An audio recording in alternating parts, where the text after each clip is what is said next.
Assalamualaikum warahmatullahi wabarakatuh. Selamat berjumpa kembali sahabat dengan sniper ngesot yang sedang baper. Baik sahabat, ada beberapa permintaan dari sahabat-sahabat sekalian. Bang, tolong bang ulas tentang Mas Iun yang sedang mati suri, yang sempat mati suri katanya. Kemudian saya cari videonya, kemudian ada beberapa teman juga mengirim linknya, link videonya, yaitu di videonya Panggah ngevlog. Mungkin nanti linknya juga akan saya letakkan di komentar ya, biar kalian bisa melihat langsung kepada videonya, keterangan langsung dari Mas Yun tentang pengalaman dia ketika mati suri gitu. Karena saya bukan tidak terlalu mengerti bahasa Jawa, tapi ya mungkin sedikit-sedikit mengerti. Selama ini, sobat, saya memang sudah pernah mendengar bahwa Mas Yun itu sempat mati suri yang disebabkan oleh kecelakaan motor katanya gitu. Tapi ternyata dalam ceritanya ini mungkin cuma tafsiran saya terhadap keterangannya ya, karena memang saya itu nggak terlalu paham bahasa Jawa gitu. Ini katanya dia itu bukan kecelakaan sih, mati surinya itu. Dia itu sedang kerja di satu tempat gitu, kerja, tiba-tiba dadanya sesak. Karena dadanya sesak kemudian dia pulang. Nyampainya di rumah, dia terus sesak, kemudian ya dia rasa mungkin sesaknya dikarenakan mungkin pengaruh vaksin, karena pada waktu itu ada vaksin corona. Kalau vaksin corona berarti berkisar antara, di sini nggak disebutkan tahunnya. Kalau vaksin corona berarti sekitar 2019 dan 2020 kan. Itu 2019 dan 2020 bertepatan dengan saat Bunda Fauzana mulai debut pertama kalinya.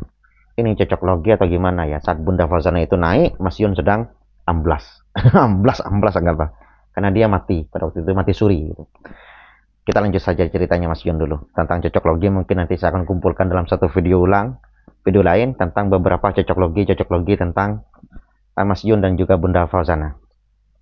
Baik, kemudian dia sesak.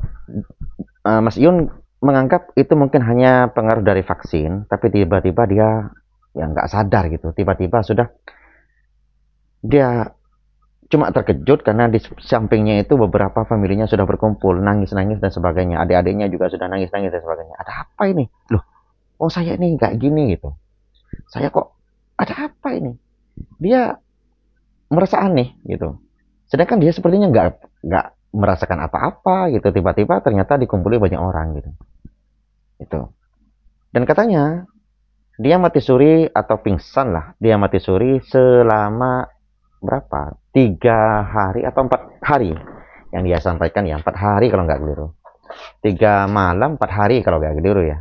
Maaf kalau umpamanya keliru, tolong bisa diperbaiki di halaman komentar. Yang tahu bahasa Jawanya bisa diterjemahkan, nanti diceritakan lebih jelas bahasanya Mas Yun di halaman komentar. Kemudian selama itu dia ditunggui oleh makhluk hitam. Siapa itu makhluk hitamnya itu katanya? Baik, itu sekilas cerita dari Mas Yun tentang pengalaman dia mati suri. Kemudian kita ulik saja dulu. Mati suri, apakah mati suri itu ada? Mati suri itu dalam ilmu medis ya mungkin pingsan, nggak sadarkan diri gitu kan, dalam ilmu medis. Tapi memang selama pingsan itu kadang-kadang jiwa seseorang itu mungkin pindah ke alam yang lain, sehingga kemudian mengalami beberapa fenomena-fenomena yang asing yang terjadi di sekitarnya. Dan itu banyak diceritakan oleh orang-orang yang juga mengalami mati suri. Oke, banyak orang juga yang dalam komentar-komentar juga di laman itu juga ada yang mengalami mati suri yang sama, kemudian ditarik, kemudian oleh seseorang, kemudian ternyata tangannya katanya rasanya itu diraih oleh ibunya, kemudian dia kembali lagi. Itu cerita orang yang lain di laman komentarnya di video yang saya dapat lihat itu. Jadi banyak kejadian-kejadian mati suri. Kemudian kalau yang saya akan bahas kayak gini bos ya, bukan tentang mati surinya, penyebab mati suri dan juga hikmahnya mati suri, enggak. Tapi kemudian ketika Tuhan itu membuat sebuah rangkaian kejadian-kejadian aneh kepada kita. Kadang-kadang ada pesan moral, ada pesan-pesan tertentu yang harus kita gali gitu. Yang pantas kita gali.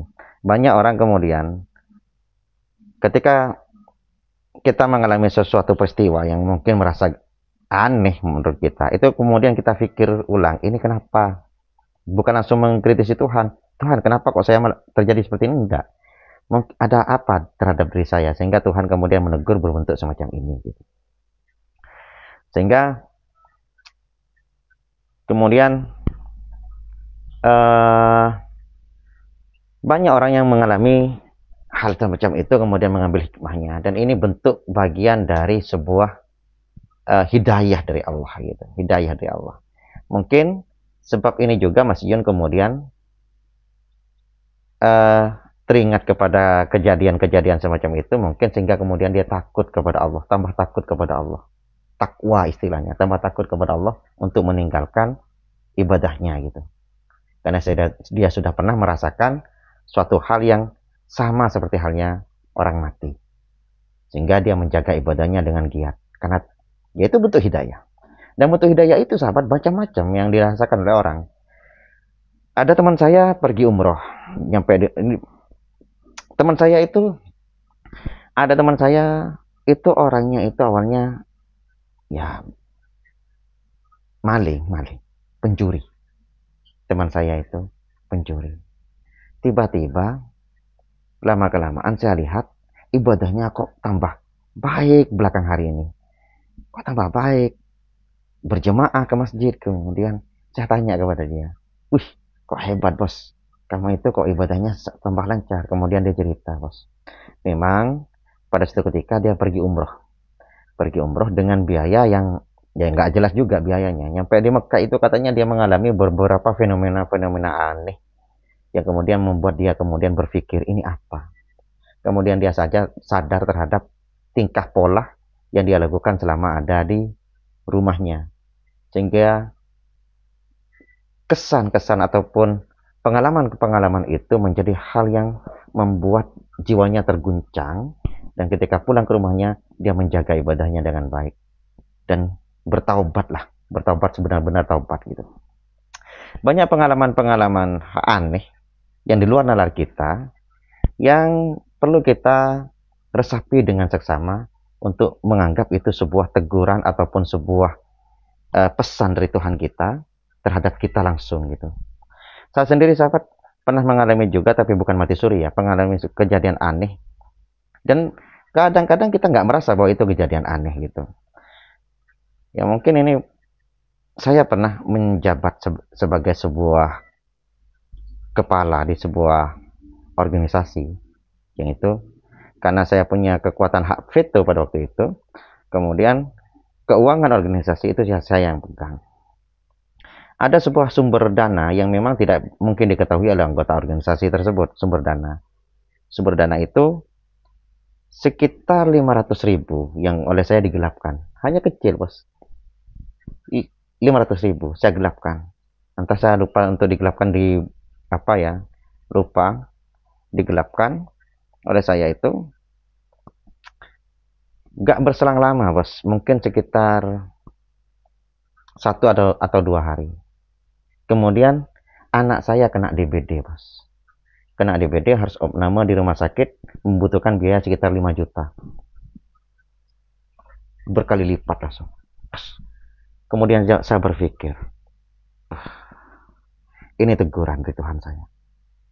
Ini teguran dari Tuhan saya. Akhirnya saya kumpulkan semua anggota organisasi itu, kemudian saya membuat bendahara itu bukan cuma 1 sampai 3. Bendahara apa. Karena saya ketakutan terhadap keuangan itu.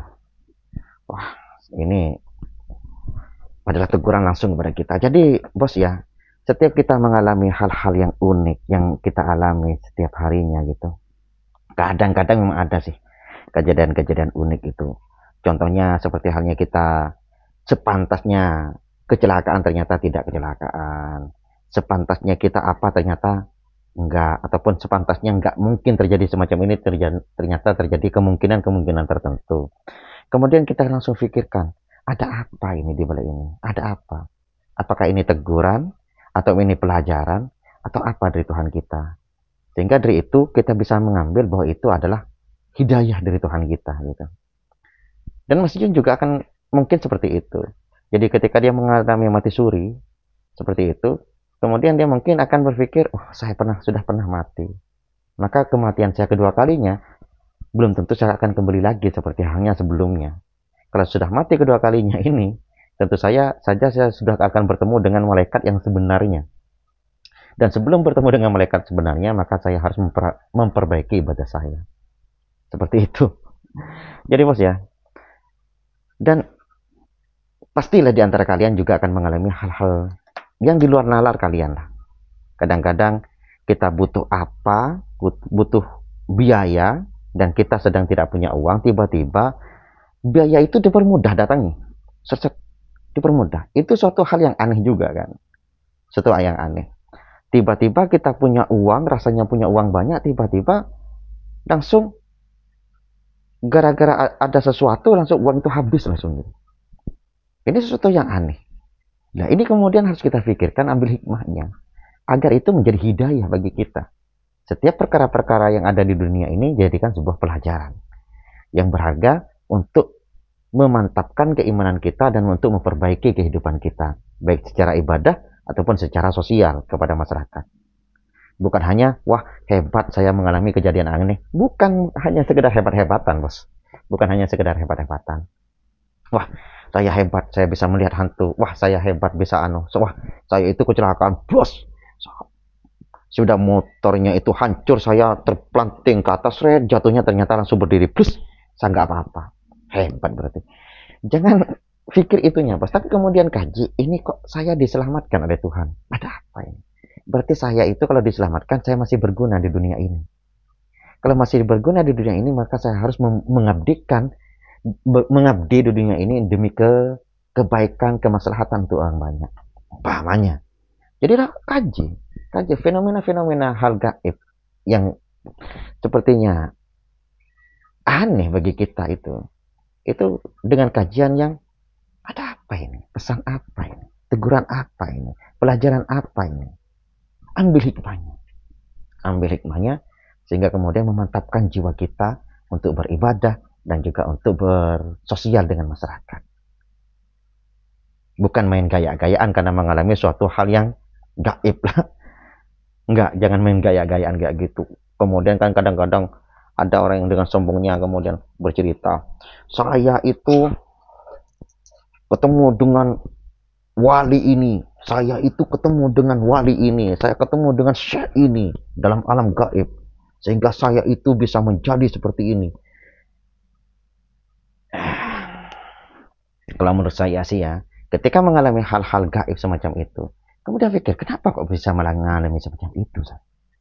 Ada apa ini? Terhadap saya sendiri. Bukan langsung disampaikan kepada orang lain, enggak. Tapi untuk saya sendiri.